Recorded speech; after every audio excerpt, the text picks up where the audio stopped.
अस्सलाम वालेकुम दोस्तों and welcome to my channel. पिछले लेक्चर में हमने मल्टी सिंपल सीरीज़ और पैरेलल सर्किट का फ़र्क समझा था और मैंने आपको ये भी बताया था कि सीरीज़ के अंदर करंट सेम होता है और वोल्टेज डिवाइड होता है और पैरेलल के अंदर करंट डिवाइड होता है और वोल्टेज सेम रहता है। और इसके साथ साथ हमने ये भी सीखा था कि सीरीज़ और पैरेलल में रेजिस्टेंस को ऐड कैसे करते हैं, लेकिन हमने रेजिस्टेंस का फार्मूला डिराइव नहीं किया था, सिर्फ उसके फार्मूले को हमने यूज़ किया था। तो इस तरह हमारा सॉफ्टवेयर का ट्यूटोरियल भी हो गया था और हमने सर्किट की काफ़ी हद तक बेसिक्स भी समझ ली थी। तो आज की वीडियो में हम उन्हीं चीज़ों को मैथमेटिकल और थ्योरी के लिहाज से समझेंगे, क्योंकि हर चीज़ के पीछे एक पूरा लॉ है और आज हम उन्हीं लॉज को समझने की कोशिश करेंगे। तो बिना देर किए वीडियो को शुरू करते हैं। तो सबसे पहले आपको ओम्स लॉ का तो पता है, V is equal to I R. Voltage का डायरेक्ट रिलेशन होता है करंट के साथ और रेजिस्टेंस इसमें कांस्टेंट है। और किसी भी सर्किट की टोटल वैल्यूज़ के लिए ये फार्मूला बन जाएगा V T equals to I T into R T. यहाँ ये बात नोट कर लें, टोटल का मतलब ये भी हो सकता है कि एक से ज़्यादा सोर्सेज लगी हुई हों, करंट की भी और वोल्टेज की भी। और इसका मतलब ये भी हो सकता है कि वोल्टेज और करंट जो कंज्यूम हो रहा है, डिवाइड हो रहा है, उन सबको ऐड करके ये टोटल वैल्यूज़ आ रही हों। तो आज की वीडियो का जो हमारा मेन टॉपिक है वो है किरचॉफ्स लॉ। लेकिन उससे पहले हम ये समझ लेते हैं कि किसी भी सर्किट की नोड्स, ब्रांचेस, पास और लूप्स क्या होते हैं।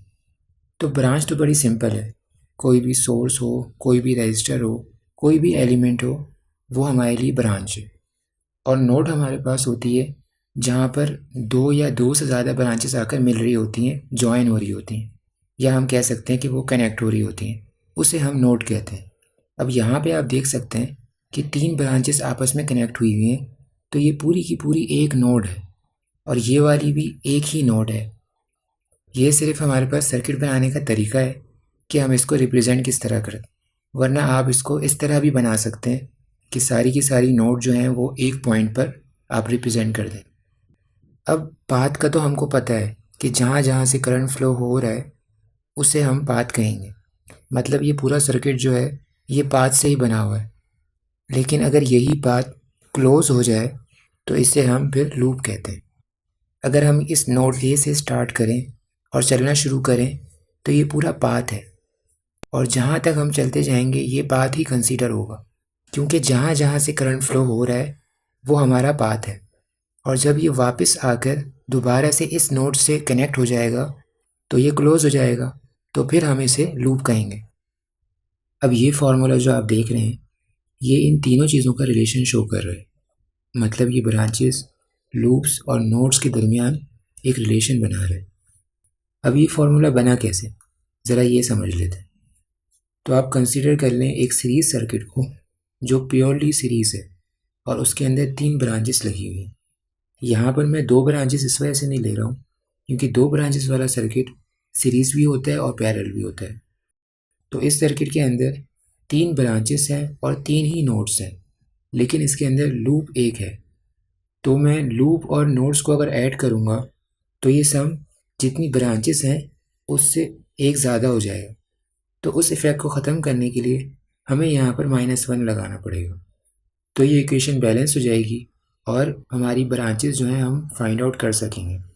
अगर मैं ब्रांचेस को बढ़ा लूँ, 3 से 4 कर लूँ, तो आप देख सकते हैं यहाँ पर नोड्स भी बढ़ जाएंगी और नोड्स भी 4 हो जाएंगी, लेकिन जो लूप है वो अभी भी एक ही रहेगा।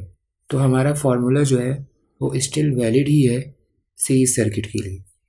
तो इसका मतलब ये हुआ कि मैं जितनी भी ब्रांचेस बढ़ा लूँ और जितनी भी नोड्स बढ़ा लूँ मेरा फार्मूला सेम रहेगा। अब हम आ जाते हैं पैरेलल सर्किट के ऊपर कि पैरेलल सर्किट के ऊपर ये हमारा फार्मूला काम कर रहा है या नहीं कर रहा। अब आप एक सिंपल पैरेलल सर्किट कंसिडर करें जिसके अंदर तीन ब्रांचेस लगी हुई और इसमें दो नोड्स होंगी और दो लूप्स होंगे। तो अगेन यहाँ पर हम नोड्स और लूप्स को जब ऐड करेंगे तो ये ब्रांचेस से एक ज़्यादा होगा और ये -1 जो है ये इस इक्वेशन को बैलेंस कर देगा। अब अगर हम इस सर्किट में भी ब्रांचेस को 3 से 4 कर देंगे तो नोड्स तो दो ही रहेंगी, लेकिन जो लूप्स हैं वो हमारे बढ़ जाएंगे, वो 3 हो जाएंगे। अब अगर दोबारा आप इन दोनों का सम करें तो ये ब्रांचेस से अभी भी एक ज़्यादा ही होगा और ये -1 इसको बैलेंस कर रहा होगा। तो ये इक्वेशन हमारी ओवरऑल हर कंडीशन के अंदर वैलिड है। अब अगर आप सीरीज़ और पैरेलल का फ़र्क देखें तो सीरीज़ सर्किट के अंदर ब्रांचेस और नोड्स की वैल्यू सेम थी और जैसे जैसे ब्रांचेस बढ़ रही थी उसी तरह नोड्स भी बढ़ रही थी, लेकिन लूप यहाँ पर कांस्टेंट था और उसकी वैल्यू हमेशा 1 थी, तो -1 इसको बैलेंस कर रहा था। लेकिन पैरेलल सर्किट के अंदर जैसे जैसे ब्रांचेस बढ़ रही थी वैसे ही लूप्स बढ़ रहे थे, लेकिन -1 के फ़र्क के साथ। मतलब जितनी ब्रांचेस होंगी उसमें से -1 लूप्स होंगे, लेकिन यहाँ पर नोड्स जो थी वो कांस्टेंट थी और उसकी वैल्यू हमेशा 2 थी।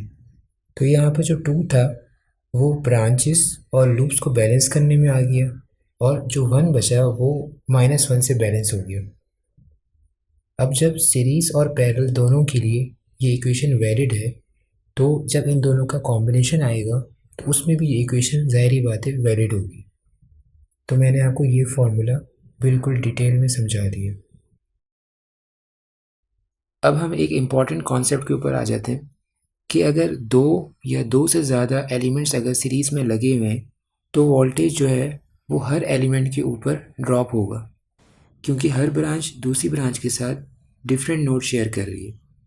तो इस तरह वोल्टेज डिवाइड हो जाएगा हर ब्रांच के ऊपर और करंट सेम रहेगा, क्योंकि करंट को सिर्फ एक पाथ मिला हुआ है तो करंट हर एलिमेंट के ऊपर सेम रहेगा।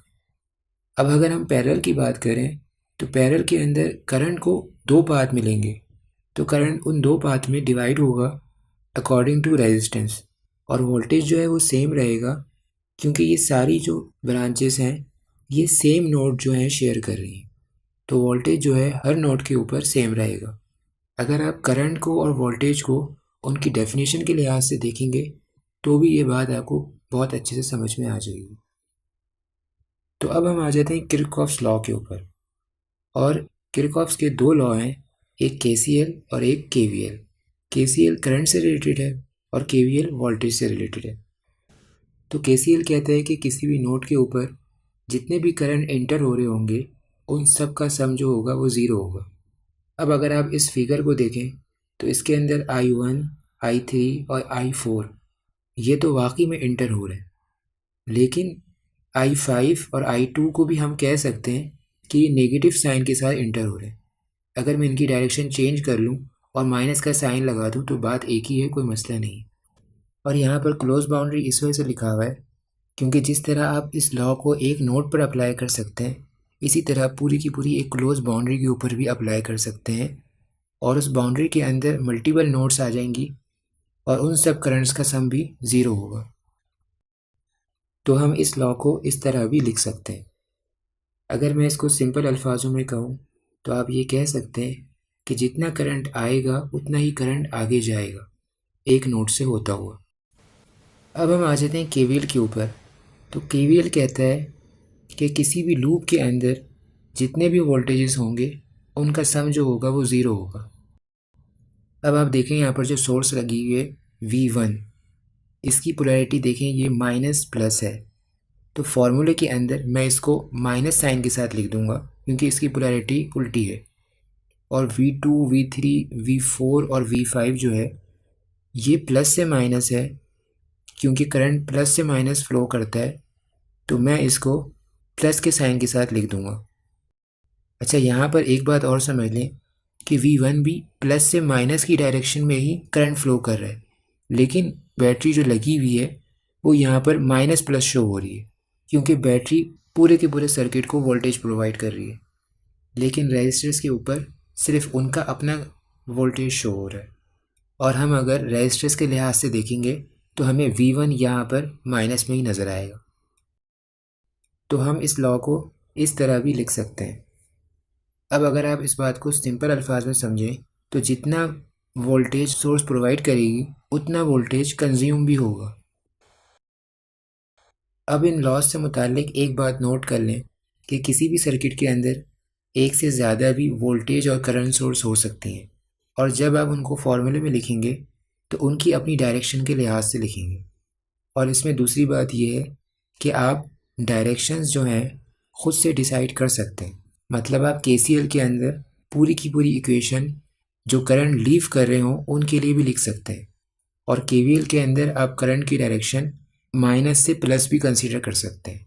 और असल में करंट माइनस से प्लस ही फ्लो करता है, प्लस से माइनस ये हमारा कन्वेंशनल करंट है, ये हम कंसीडर करते हैं।